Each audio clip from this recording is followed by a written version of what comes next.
आजमगढ़ में केंद्रीय नेतृत्व के आह्वान पर नेहरू हॉल में केंद्र सरकार द्वारा किसान बिल के प्रति किसानों को जागरूक करने के लिए किसान सम्मेलन आयोजन किया गया।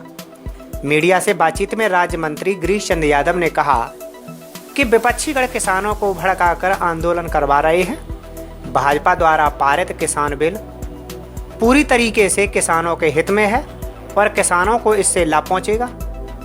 विपक्षियों के पास कोई एजेंडा नहीं है, इसलिए सिर्फ किसानों को भड़काकर रोटियां सेकने का काम कर रहे हैं। इसके अलावा राज्य मंत्री गिरीश चंद्र यादव ने और क्या कहा, आइए सुनवाते हैं उनका पूरा बयान। वो कांग्रेस की सरकार थी, मनमोहन की सरकार थी, अखिलेश यादव की पार्टी ने भी और बहुजन समाज पार्टी दोनों समर्थन दे रखी थी। दिया था कि नहीं दिया था? फिर भी किसानों के समर्थन मूल्य को घोषित नहीं हुआ। स्वामीनाथन की रिपोर्ट आई हुई थी, लेकिन उस पर किसी का ध्यान नहीं गया। स्वामीनाथन की रिपोर्ट पर अगर ध्यान गया तो देश के प्रधानमंत्री माननीय मोदी जी का और आज किसानों का समर्थन मूल्य घोषित कर दिया। आज 1868 रुपये में धान हम खरीद रहे हैं, तो ये किसानों के हित में हमने काम किया है। अखिलेश यादव ने सैफई में महोत्सव करा के परिवारवाद चला के इस क्षेत्र और प्रदेश का विकास नहीं कर सकते। आज विकास की गति माननीय मुख्यमंत्री जी के नेतृत्व में, माननीय प्रधानमंत्री जी के नेतृत्व में तमाम विकास के काम हो रहे हैं। आज गांव झुग्गी झोपड़ी में रहने वाले लोग, आप कल्पना करिए, आज किसान को 2000 किसान सम्मान निधि मिल रही है, उसको वृद्धा पेंशन भी मिल रहा है, उसको राशन, अगर वो गरीब है, असहाय है, कमज़ोर है, उस नहीं मिले तो उसको हम राशन भी मुहैया करा, तमाम तरह के काम कर रहे हैं। तो वो क्या करते थे क्या? उनके ज़माने में तो राशन कार्ड नहीं बनता था, राशन कार्ड पर रोक लगी थी। तमाम ऐसे है। और यहाँ से अखिलेश यादव लोकसभा के सदस्य रहे हैं, उनके पिताजी भी रहे हैं। आजमगढ़ के विकास के क्या किया है आप लोगों को पता है? क्या किया है आजमगढ़ के विकास? जिला कांग्रेस कमेटी फिरोजाबाद द्वारा आज 1971 की लड़ाई में भारत द्वारा पाकिस्तान पर हुई ऐतिहासिक जीत को विजय दिवस के रूप में मनाया जाता है। शिकोहाबाद नगर कार्यालय पर 1971 की लड़ाई में शामिल हुए दो वीर सैनिक राजवीर सिंह और गजराज सिंह का जिलाध्यक्ष द्वारा शॉल उड़ाकर सम्मान किया गया। जिस समय देश का जवान सरहद पर दिन रात पूरी मुस्तैदी के साथ हमारे प्राणों की रक्षा के लिए तैनात रहता है, तो उसके परिजनों को कोई तकलीफ होती है तो हम सबको मिलकर कंधे से कंधा मिलाकर उसके परिवार की मदद के लिए आगे आना चाहिए। जिलाध्यक्ष संदीप तिवारी ने कहा कि देश के सैनिकों द्वारा 1971 में जनरल जगजीत सिंह अरोड़ा के सामने पाकिस्तान के 93,000 सैनिकों को आत्मसमर्पण कराया था। ये दुनिया में न इससे पहले हुआ था और न ही इसके बाद अब तक हुआ है। पाकिस्तान के टुकड़े करके बांग्लादेश का गठन कर दिया। 1971 16 दिसंबर 1971 में जिस प्रकार से भारत की सेना ने एक ऐतिहासिक जीत दर्ज की थी, जिसमें पाकिस्तान को हराकर बांग्लादेश का गठन हुआ था, और माननीय पूर्व प्रधानमंत्री इंदिरा गांधी जी के नेतृत्व में जिस प्रकार से सेना ने अपने कौशल के साथ पाकिस्तान के 93,000 सैनिक, जो कि दुनिया में आज तक ऐसा इतिहास में कभी नहीं हुआ है, न तब उससे पहले हुआ था न अब तक कभी हुआ है कि किसी देश ने किसी देश के 93,000 सैनिकों को सरेंडर करवाया हो। और मुक्ति वाहिनी की मदद करते हुए बांग्लादेश का गठन हुआ। उसमें हमारे जो वीर सैनिक जिन्होंने अपने प्राणों की आहुति दी, आज जिला कांग्रेस कमेटी द्वारा अपने कार्यालय फिरोजाबाद स्थित कार्यालय पर सर्वप्रथम भारत का तिरंगा फहराकर उनको याद करते हुए उनको श्रद्धांजलि अर्पित की और तिरंगे को सलामी दी। उसी कड़ी में नगर शिकोहाबाद में आज हम लोगों ने श्री राजवीर सिंह जी, श्री गजराज सिंह जी, जो 1971 की लड़ाई में हमारे दोनों जो वीर सैनिक, हमारे प्रेरणा स्रोत, जिनको देखकर हम अपने जीवन में ऐसा संकल्प लेते हैं कि देश में को जब भी हमारी ज़रूरत होगी हम लोग अपने आप को पीछे नहीं करेंगे और अपने आप को इस तरह से मजबूत करेंगे जिस प्रकार से हमारे सैनिक हम उनके सानिध्य में यहाँ पर बैठे हुए हैं। मैं आपको बता दूं, श्री राजवीर सिंह जी, श्री गजराज सिंह जी, उन्होंने 1971 की लड़ाई में पाकिस्तान को मुंह तोड़ जवाब देने में, चाहे थल सेना हो, चाहे वायु सेना हो, चाहे जल सेना हो, हम वाकई उनके कृतज्ञ हैं कि आज उन्हीं की वजह से हम लोग चैन की सांस ले रहे हैं। जब सम्मानित होने के बाद अपने अनुभव शेयर करते हुए पूर्व सैनिक राजवीर सिंह ने कहा, 1971 में 13 दिन की लड़ाई, 3 दिसंबर से 16 दिसंबर, 13 दिन की लड़ाई में पाकिस्तान के 2 टुकड़े किए और 1 टुकड़ा आज़ाद किया। ये जो है हमारी सरकार ने किया, और सही बात तो ये है कि हमारे सैनिकों ने किया, हम लोगों ने किया। 13 दिन की लड़ाई में ये एक ऐतिहासिक है। ऐतिहासिक यही है कि एक देश के 2 टुकड़े करके उसको आज़ादी दी। इससे बड़ा आज तक कोई काम पूरे वर्ल्ड में कहीं किसी ने नहीं किया है।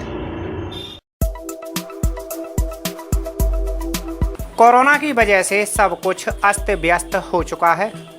यहाँ तक कि सामान्य दिनचर्या भी प्रभावित हो रही है, जिससे शादी समारोह भी अछूते नहीं है। क्योंकि ऐसा ही एक मामला यूपी के जनपद मऊ में देखने को मिला। जिले की एक समाज सेवी संस्था है युवा शक्ति सेवा संस्थान।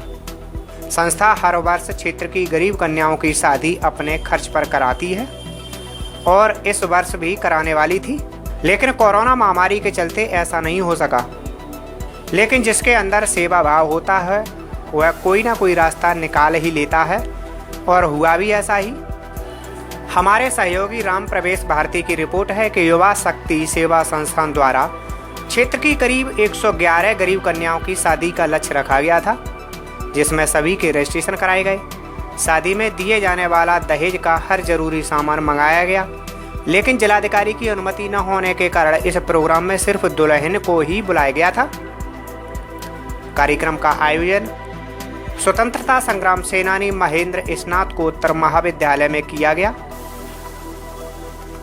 मुख्य अतिथि के रूप में उत्तर प्रदेश उपभोक्ता सहकारी फोरम के चेयरमैन अरिजीत सिंह ने शिरकत की। युवा शक्ति सेवा संस्थान कमेटी के अध्यक्ष सोनू राणा ने सभी का स्वागत सत्कार किया और अंत में सभी कन्याओं को दहेज का सामान देकर उन्हें विदा कर दिया गया। अब इन कन्याओं की शादी उनके अपने अपने घरों पर होने के बाद अपनी अपनी ससुराल चली जाएंगी। शादी का उद्देश्य आपके प्रश्न से ही दिखाई दे रहा है कि विवाह और शादी इतना है पवित्र और पुनीत शब्द है कि इसके बारे में जितना भी कहा जाए, व्याख्या किया जाए, वह बहुत ही कम होगा। एक पुनीत कार्यक्रम है, पवित्र कार्यक्रम है, समाज के लिए अनुकरणीय कार्यक्रम है, महान कार्यक्रम है। और इसको जो हमारी संस्था ये युवा शक्ति सेवा संस्थान ने आयोजित किया है, इसके मुख्य कर्ता धर्ता हैं सोनू कुमार राणा सिंह जी। सिद्धार्थनगर जिले से कुछ ऐसी खबरें निकलकर सामने आ रही हैं जो इंसानियत को शर्मसार कर रही हैं। बताते चलें कि नगर पंचायत बिस्कोहर में गड़काओं ने पुलिस प्रशासन पर मारने पीटने का आरोप लगाया है। उनका कहना है कि पुलिस हम लोगों को प्रताड़ित करती है। गुटखा पान मसाले की दुकानों पर ताले लगा दिए गए हैं। हम लोग जाएं तो कहां जाएं? पहले हम लोगों का धंधा दिया व्यापार का था, लेकिन प्रशासन ने सीसीटीवी कैमरे लगाकर उसे भी बंद करा दिया है। पान मसाला गुटखा का डाबली खोलकर 2 पैसा कमा लेती थी, लेकिन 4-5 दिन पहले दुकानों पर ताले लगा दिए गए हैं, जिससे वह परिवार भूखमरी के कगार पर हैं। हमारा नाम सुनीता है। हमारे एसओ साहब आए थे, हम डरे हमारे घर में चला गए थे। फिर हमको बाहर ले आकर फिर झोटा पकड़ के हिला दिए थे। बिस्कोहर से बोल रहे, पच्ची टोला से। एसएचओ साहब थे या कोई महिला कांस्टेबल भी साथ में? एसओ साहब थे, हमारा झोटा पकड़ लिए थे। तेलवापुर थाना थे। मतलब कोई महिला का कांस्टेबल नहीं थी उनके साथ में? नहीं, कोई नहीं थी। हमारे सहयोगी नियामतुल्लाह की रिपोर्ट है। कुछ वर्ष पहले बिस्कोहर पश्चिमी टोला को एसडीएम त्रिभुवन प्रसाद ने गोद ले लिया था और शपथ दिलाई गई थी कि तुम लोग देह व्यापार का धंधा छोड़ दो, मैं तुम्हारी अपने परिवार की तरह देखभाल करूंगा। और उस समय महिलाओं ने उनकी बात मानकर देह व्यापार का धंधा भी छोड़ दिया था। लेकिन एसडीएम के तबादले के बाद यहाँ देह व्यापार का धंधा फिर से चालू हो गया। महिलाओं का कहना है कि पहले उनके परिवार की रोजी रोटी का इंतजाम किया जाए, उसके बाद अगर कोई देह व्यापार करता है तो उनके खिलाफ कार्रवाई की जाए। लेकिन जब तक रोजी रोजगार नहीं है तब तक क्या करें? पेट की आग बुझाने के लिए कुछ न कुछ तो करना पड़ेगा, चाहे उन्हें देह व्यापार ही क्यों न करना पड़े। हमारे समस्या है कि हम पान दुकान धर के बैठे हैं और हम खाते जीते थे। हाँ, एक हमारे कोई सहारा नहीं है। हम अपना सहारा करके बैठे थे। हमारा दुकान थाने इंचार्ज साहब ने बंद करवा दिए। बगदर मचा। हमारा खाना कटोरा ने हम रखे थे, कटोरा मारिन दीवान जी ताले में पार गवा, लोटा थरिया तक चला गवा हमार। हम बताइए हम किस चीज के खाए जिए? हम किस का ना है? वो बत्ती का बिल है, मजबूर आदमी है, हम कहाँ से पाए दे? 50 रुपया ने राजा ने मांग रहा है, हम कहाँ से पाए दे? किस तरीके से दे? हम अपनी पेट जहाँ अपने चाटू बच्चों को दिया कि हम कहना है साहब कि हम बैठ के हम लोग को दे खर्चा। तो 50 रुपया किस बात के लिए मांगा जा रहा है? कि रंडी के मोहल्ले कमा रही हो लड़कियों से, हमको दीजिए, नहीं तो हम कहना है हम हर काम खोद के करेंगे। आगे आगे हम अफसरन के पास दौड़ेंगे। मांगने वाला कौन है? राजा। उत्तर प्रदेश के संभल में एक बड़ा सड़क हादसा हो गया। हादसे में करीब 9 लोगों की घटनास्थल पर ही मौत हो गई, जबकि 30 लोग घायल हो गए। घने कोहरे के कारण नेशनल हाईवे पर रोडवेज बस और गैस टैंकर की आमने सामने की टक्कर हो गई। ये हादसा मुरादाबाद आगरा नेशनल हाईवे पर संभल जिले में हुआ। तेज रफ्तार कंटेनर सामने से आ रही रोडवेज की बस से टकरा गया। टक्कर काफ़ी ज़बरदस्त थी। हादसे के बाद मौके पर चीख पुकार मच गई। शोर सुनकर आसपास के लोग घटनास्थल की ओर दौड़ पड़े। लोगों ने तत्काल पुलिस को सूचना दी। एसपी मौके पर पहुंचे। पुलिस का कहना है कि हादसे में मरने वालों की संख्या 1 दर्जन से भी अधिक हो सकती है। ये हादसा आगरा मुरादाबाद हाईवे 509 पर हुआ। हादसे के बाद बस में फंसे घायलों को अस्पताल पहुंचाया गया। NH 509 पर तत्काल ट्रैफिक रोक दिया गया। रोडवेज बस मुरादाबाद से अलीगढ़ जा रही थी, जबकि गैस से भरा हुआ टैंकर गुजरात से उत्तराखंड की ओर जा रहा था। टैंकर में गैस भरी होने की वजह से पुलिस ने हाईवे पर ट्रैफिक को रोक दिया। घटनास्थल पर पहुंचे फायर ब्रिगेड और पुलिस के जवानों ने राहत और बचाव कार्य तुरंत शुरू कर दिया है। ये आज सुबह की घटना है, जिसमें कोहरे की वजह से एक टैंकर और एक रोडवेज बस, इन दोनों में आपस में आमने सामने की भिड़ंत हुई है, जिसमें अभी तक हम लोगों का राहत कार्य जो चल रहा है उसमें करीब 7 लोगों की मृत्यु की आशंका लग रही है और इसके साथ में 25 लोग घायल हैं, उनको हॉस्पिटल भेज दिया गया है। राहत कार्य लगातार चल रहा है। चूंकि ये गैस का टैंकर है, इसलिए आसपास से भीड़ को हटाया गया है और इसमें मैं और डीएम साहब हम लोग मौके पर हैं और इसके साथ में ये अभी कुछ लोग हैं जो इसके अंदर फंसे हुए हैं, उनको निकाले जाने का कार्य चल रहा है। यूपी के आगरा में इंडियन ओवरसीज बैंक में हथियारबंद बदमाशों ने कर्मचारियों को बंधक बनाकर 56,94,000 रुपए की लूट को अंजाम दे दिया। इस बड़ी वारदात के बाद आगरा पुलिस ने शहर भर में नाकेबंदी कर दी। लुटेरे 5 की संख्या में बताए जा रहे हैं। इनमें से 4 बैंक के अंदर गए थे, जबकि एक बाहर खड़ा इंतजार कर रहा था। बदमाशों ने ग्वालियर हाईवे के रोहता चौराहे के पास इंडियन ओवरसीज बैंक में शाम 5:30 बजे के करीब धावा बोला। यह बैंक के बंद होने के ठीक पहले का वक्त था और कर्मचारी अपना अपना काम समेटने में जुटे हुए थे। इसी दौरान बैंक में घुसे बदमाशों ने उन्हें बंधक बना लिया। बताया जा रहा है कि बदमाश बाइक से आए हुए थे। बैंक में करेंसी चेस्ट होने के कारण पर्याप्त रकम थी। इस सनसनीखेज बैंक डकैती की सूचना पर ADG, IG, SSP सिटी मौके पर पहुंचे। SP सिटी ने बताया कि बैंक में लूट की पुष्टि होने पर तुरंत बदमाशों की तलाश में नाकेबंदी कर दी गई है। बॉर्डर स्कीम लागू करके बदमाशों की तलाश की जा रही है। उधर प्रत्यक्षदर्शियों का कहना है कि भागते समय लुटेरों को कई लोगों ने देखा। वो 5 की संख्या में थे। पुलिस बैंक के आसपास और बदमाशों के भागने के रास्ते पर लगे CCTV कैमरों को भी खंगाल रही है, ताकि जल्दी से जल्दी बदमाशों का पता लगाया जा सके। थाना सदर बाजार के रोहता क्षेत्र में ये इंडियन ओवरसीज़ बैंक का ब्रांच है, जहां तकरीबन 5:15 बजे सूचना मिली है कि कुछ 4 लड़कों के द्वारा बैंक के अंदर घुस गए हैं और इनके पास जो कैश काउंटर पे और जो इनके चेस्ट में पैसे हैं, जो तकरीबन करीब 56 लाख के आसपास हैं, वो लेकर चले गए हैं। और तत्काल इस सूचना पर हम सभी अधिकारी आए हैं। ADG महोदय, IG महोदय के द्वारा भी निरीक्षण घटनास्थल किया गया है।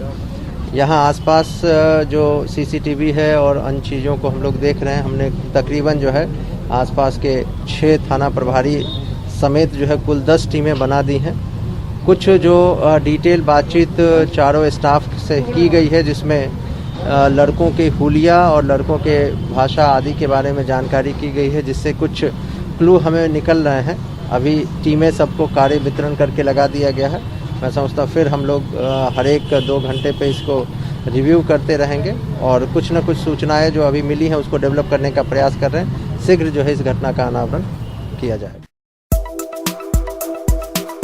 केंद्र सरकार द्वारा पारित 3 कृषि कानूनों के खिलाफ किसानों का आंदोलन आज लगातार 21वें दिन भी जारी है।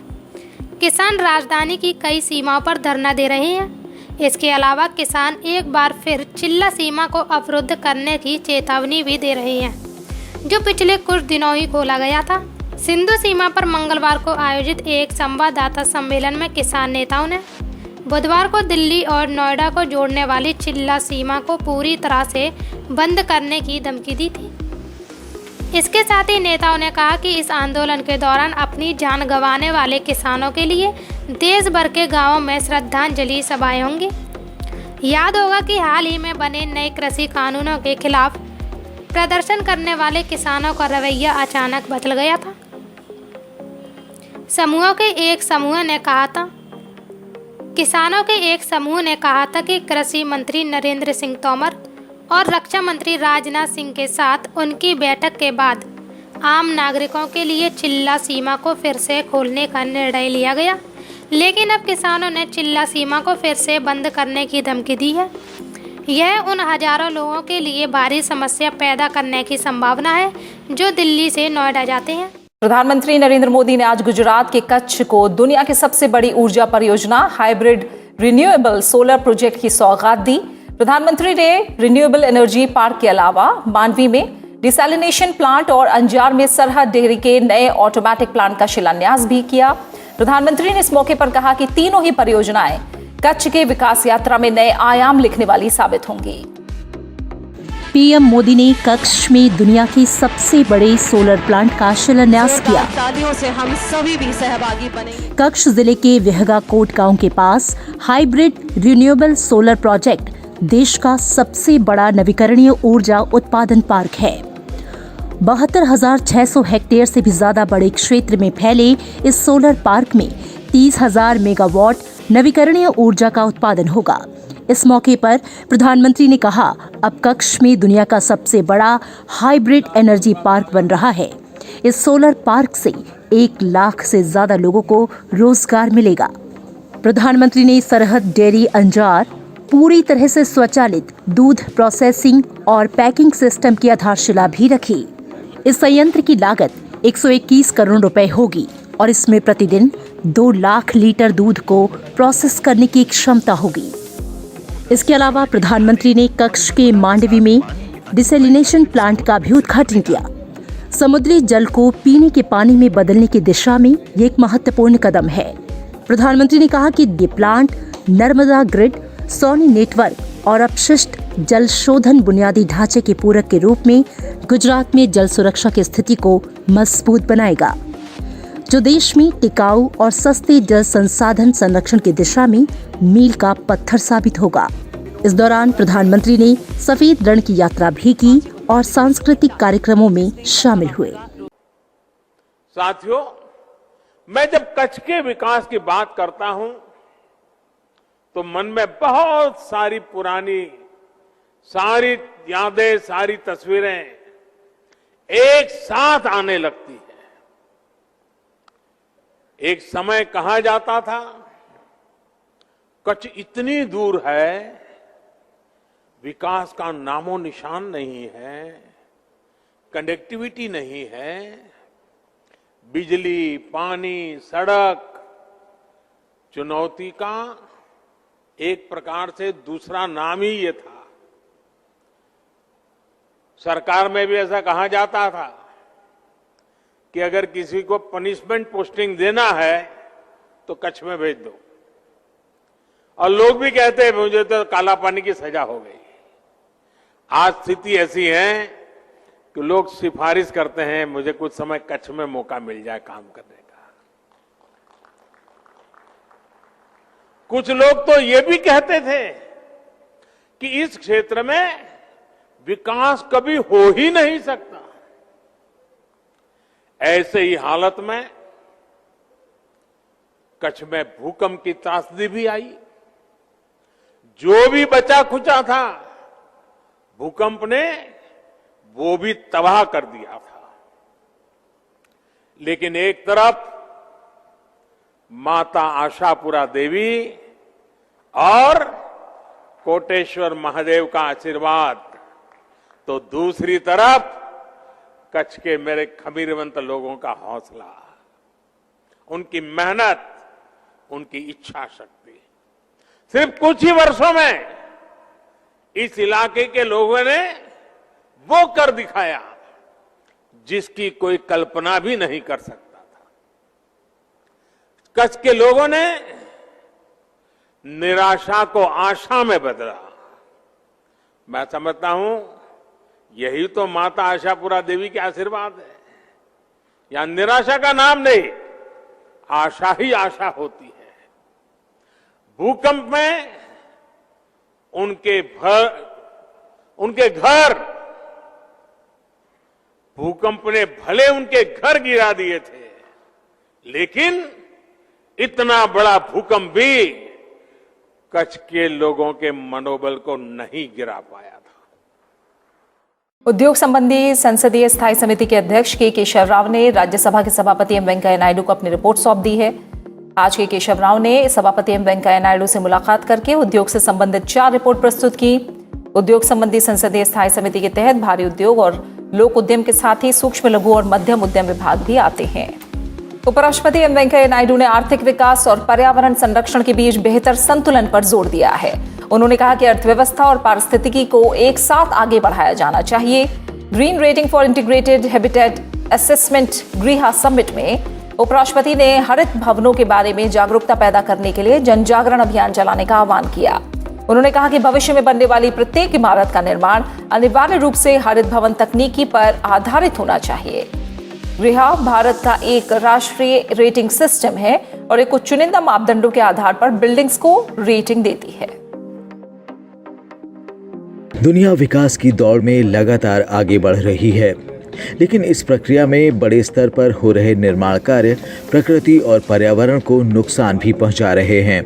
ऐसे में ग्रीन बिल्डिंग मूवमेंट बेहद जरूरी कदम है। इसीलिए उपराष्ट्रपति एम वेंकैया नायडू ने ग्रीन बिल्डिंग आंदोलन को जन आंदोलन बनाए जाने पर जोर दिया है। उन्होंने कहा है कि वित्त आयोगों और स्थानीय निकायों को टैक्स प्रोत्साहन और अन्य उपायों के जरिए हरित इमारतों को प्रोत्साहन देना चाहिए। उपराष्ट्रपति एकीकृत आवास के लिए ग्रीन रेटिंग गृहा समिट को वर्चुअल माध्यम से संबोधित कर रहे थे। उपराष्ट्रपति ने यह भी कहा कि हरित इमारतों को मंजूरी देने के लिए सभी राज्यों में ऑनलाइन पोर्टल के जरिए एकल खिड़की व्यवस्था होनी चाहिए। उन्होंने ये भी सुझाव दिया कि भविष्य में तैयार होने वाली सभी इमारतों के लिए इस्तेमाल होने वाली निर्माण सामग्री टिकाऊ और पर्यावरण के अनुकूल होनी चाहिए। कोविड महामारी और बीते कुछ सालों में प्राकृतिक आपदाओं से जुड़ी घटनाओं का जिक्र करते हुए उपराष्ट्रपति ने कहा कि इंसानों को विकास के लिए अपनी रणनीति पर पुनर्विचार करना होगा और वो भी तुरंत। According to World Green Building Council, building and construction account for 39% of the energy and related CO2 emissions in the world. We have to accelerate the process of total decarbonization of the built environment. It will be taken upon priority. Atmanirbhar Bharat Abhiyan is the vision of New India with an aim to make the country and its citizens independent and self-reliant in all spheres. It should not only be sustainable, it should not jeopardize the ability of future generations to meet their needs. प्रदेश के मुख्यमंत्री योगी आदित्यनाथ ने कहा कि माफियाओं के कब्जे से मुक्त हुई जमीन पर आवास बनाकर वकीलों, पत्रकारों और शिक्षकों को नो प्रॉफिट नो लॉस पर दिए जाएंगे और इसके आदेश भी दे दिए गए हैं। ये काम जल्द होगा और अब बहुत अच्छा होगा। मुख्यमंत्री बुधवार को प्रयागराज में आयोजित अधिवक्ता समागम का उद्घाटन करने के बाद सभा को संबोधित कर रहे थे। सीएम ने कहा कि माफियाओं की छाती पर बुलडोजर चल रहे हैं। लोगों को लगता है कि इसने लूटा है, मैंने प्राधिकरणों से कहा है कि माफियाओं से खाली कराई गई जमीन पर भवन बनाकर अधिवक्ताओं, पत्रकारों और शिक्षकों को नो प्रॉफिट नो लॉस पर दिए जाएं। फिर उस जमीन पर कभी कब्जा नहीं होगा। यूपी में 30 लाख गरीबों को आवास दिलवाया है, 5 लाख आवास देने की तैयारी में है। ये भवन उस सूची में दे रहे हैं जिसे तब तैयार किया गया था जब हमारी सरकार नहीं थी। कोरोना काल में प्रतियोगी छात्राओं को घर तक उन बसों से पहुंचाया गया जो कुंभ में खरीदी गई थी। योगी ने कहा कि कोरोना के दौरान सामान्य दिनों की तुलना में कम मौतें हुई हैं। अगले महीने जब वैक्सीन आएगी तो उसे सुनियोजित तरीके से सभी तक पहुंचाया जाएगा। अधिवक्ताओं के कल्याण के लिए प्रदेश सरकार की ओर से किए जा रहे कार्यों और योजनाओं के बारे में जानकारी दी। मुख्यमंत्री ने कहा कि सदी की सबसे बड़ी महामारी का सामना कर रहे हैं। सबसे बड़ी आबादी का राज्य होते हुए भी कोरोना में सबसे अच्छा प्रदर्शन किया है। बड़ा बनने के लिए हमें विराट सोच रखनी पड़ेगी, संकीर्णता से उभर करके हम कर सकते हैं, हम करेंगे। उत्तर प्रदेश के अंदर कोई सोचता था? बड़े बड़े लोग घबराते थे और किसी रोड से कोई माफिया गुजरता था तो बड़े बड़े लोग अपना रूप बदल देते थे। और मैंने तो देखा बहुत सारे लोगों को स्थगित हो जाती थी कार्रवाई बहुत सारी जगह पर। लेकिन आज जब उन्हीं की छाती पर बुलडोजर चलते हुए दिखाई दे रहे हैं, आप देख रहे होंगे, एक गरीब भी कह सकता है कि नहीं, इसने लूटा है, अवैध कब्जा किया है। और मैंने तो यहां के विकास प्राधिकरण से कहा है, ये माफिया और अपराधियों ने जहां पे सरकारी जमीनों पर कब्जा करके रखा हुआ है, उनको मुक्त करा करके गरीबों के लिए आवास की योजना वहां भी बनाई है। कितना अच्छा लगेगा, देश देखेगा, दुनिया देखेगा। देखिए कहीं एक माफिया रहता था, आज गरीब रह रहा है। और मैंने तो गोरखपुर के विकास प्राधिकरण से भी कहा था, मैंने कहा वहां पे अलग अलग वो बनाइए, जहां भी इस माफियाओं ने कब्जा किए थे खाली करवाइए। एक आवासीय व्यवस्था अधिवक्ताओं के लिए, एक शिक्षकों के लिए, एक व्यापारियों के लिए, एक पत्रकारों के लिए, अलग अलग तबके के लिए अलग अलग दे दीजिए। और नो लॉस नो प्रॉफिट पर दीजिए। और मैं चाहूंगा प्रयागराज विकास प्राधिकरण जो ये मांग आई है, अलग अलग प्लॉट में देकर के मल्टी स्टोरी बिल्डिंग बना करके दे, अच्छे आवासीय सुविधा दे, नो लॉस नो प्रॉफिट दे। मुझे लगता है हर एक अधिवक्ता भी खुश होगा, पत्रकार भी खुश होगा, शिक्षक भी खुश होगा, समाज का हर एक तबका खड़ा होगा और एक मॉडल बनेगा वो आवासीय सुविधा का।